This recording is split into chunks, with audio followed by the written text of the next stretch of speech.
दोस्तों ये तो आप जानते ही हैं कि अमेरिकी डॉलर इस वक्त दुनिया की मजबूत तरीन करेंसी है।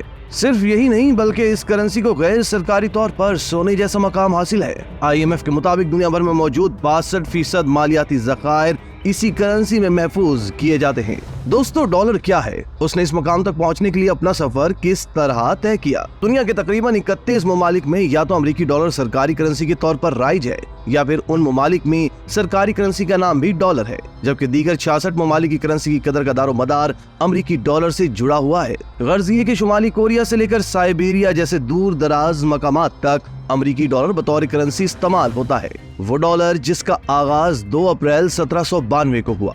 लेकिन दुनिया की सबसे ताकतवर करेंसी का नाम डॉलर कैसे पड़ा और यूरोप के एक दूर दराज गांव से इसका आगाज कैसे हुआ, ये एक दिलचस्प कहानी है जो 500 साल कबल आज के चेकोस्लोवाकिया नामी मुल्क से शुरू हुई और जिसका क्लाइमैक्स अमेरिका में दूसरी आलमी जंग के बाद होने वाली एक खुफिया मुलाकात पर हुआ, जिसने अमेरिकी करेंसी को दुनिया की सबसे ताकतवर करेंसी बना दिया। नाज़रीन, बोहेमिया और सैक्सोनी को तकसीम करने वाले पहाड़ी जंगलात कभी भेड़ियों और रीछों की आमाजगाह हुआ करते थे, लेकिन सन 1516 में जब यहाँ चांदी की मौजूदगी का इंकशाफ हुआ तो इस इलाके की किस्मत बदल गई, जिसका नाम जोखाइम रखा गया। मकामी मौर्रिख यारोस्लावो के मुताबिक उस जमाने में यूरोप शहरी रियासतों में बटा हुआ था, जिसके हुक्मरान ताकत और इक्तदार की जंग में मसरूफ थे। उस वक्त अपने कंट्रोल को बरकरार रखने का सबसे बेहतरीन तरीका अपनी करेंसी बनाने का था। जोखाइम के हुक्मरान ने भी ऐसा ही किया और मकामी चांदी से सिक्के तैयार करना शुरू कर दिए, जिसका नाम जोखाइम थॉलर्स पड़ा। जल्द ही यह नाम मुख्तसर होकर सिर्फ थॉलर्स यानी सिक्के रह गया। सन 1566 में जोखाइम में चांदी के ज़खायर खत्म हो गए, लेकिन उस सिक्के का नाम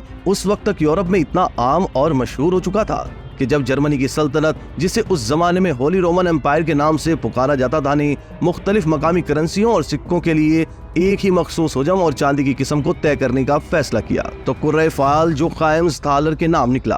ताम जर्मन सल्तनत में उस सरकारी सिक्के को रेक्स थालर्स का नाम दिया गया। यूरोप के दीगर हुक्मरानों ने भी जर्मन सल्तनत की नकल में सिक्कों का पैमाना तय करना शुरू किया, जिन्हें मुख्तलिफ जबानों में मुख्तलिफ नाम दिए गए। डेनमार्क, नॉर्वे और स्वीडन में थॉलर का नाम डालियर पड़ गया, जबकि आइसलैंड में ये डॉलर हो गया। लेकिन डच करेंसी का जो नाम पड़ा वो अदायगी और तलफ्फुज़ में मौजूदा डॉलर से सबसे करीब था और यही करेंसी जब 17वीं सदी में नौ आबादकारों के साथ शुमाली अमेरिका पहुंची तो सफेद फार्म लोगों ने जल्द ही तमाम चांदी के सिक्कों को डॉलर के नाम से पुकारना शुरू कर दिया। जब शुमाली अमेरिका में यूरोप से लोगों ने मुंतकिल होना शुरू हुआ तो वो अपने साथ सोना और इंग्लिश सिक्के लेकर गए। ताहम ये लोग बहुत अमीर न थे और उनके पास मौजूद सरमाया जल्द खत्म हो गया। नाज़रीन, जेसन गुडोन ने अपनी किताब almighty dollar and the invention of America में लिखा है कि उन लोगों के लिए मकामी आबादी से लेन देन एक मसला बन गया। ताहम जल्द ही उनको मालूम हुआ कि मकामी लोगों के लिए एक सीप बहुत कीमती है, जिसके बदले वो खुराक और दीगर जरूरियात जिंदगी जैसा कि खाले उनसे खरीद सकते हैं। ये सीप इतनी बेशकीमती हो गई कि मैसेच्यूसेट्स कॉलोनी ने 1737 में उसे बाकायदा करेंसी का दर्जा दे दिया। लेन देन के लिए तंबाकू और मकई भी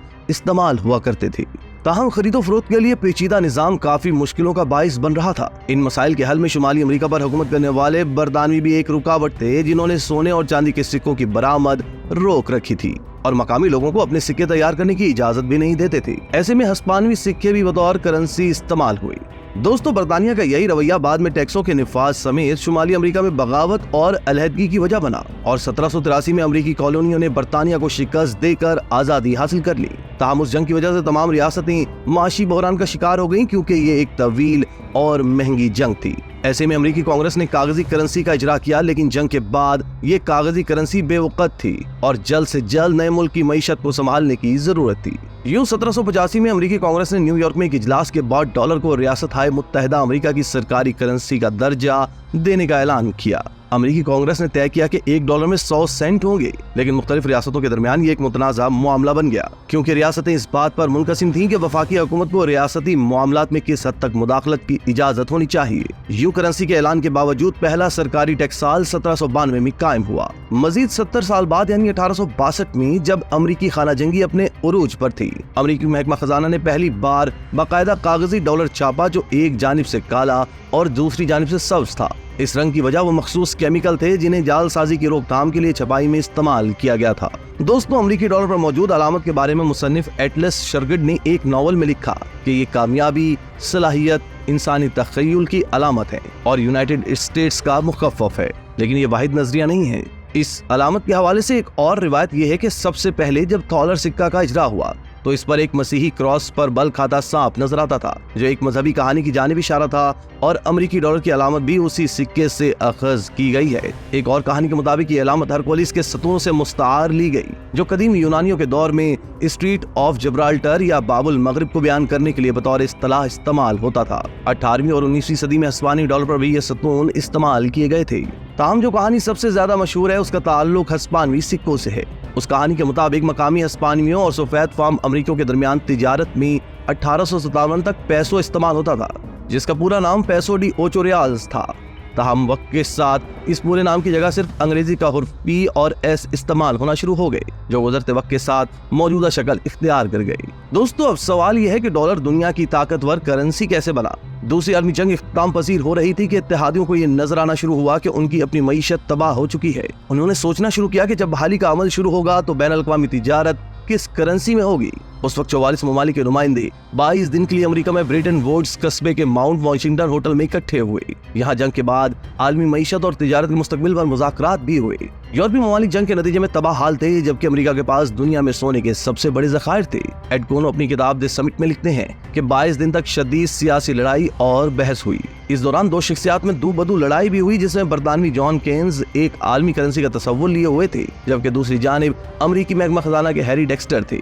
इस कॉन्फ्रेंस के बाद तय हुआ कि अमरीकी डॉलर बैन अल-अक़वामी तिजारत के लिए इस्तेमाल किया जाएगा, और इसी मुलाकात में बनाए जाने वाले इदारे IMF और वर्ल्ड बैंक जंग के बाद माशी मुश्किलात का सामना करते ममालिक को अमरीकी डॉलर में ही कर्ज देंगे।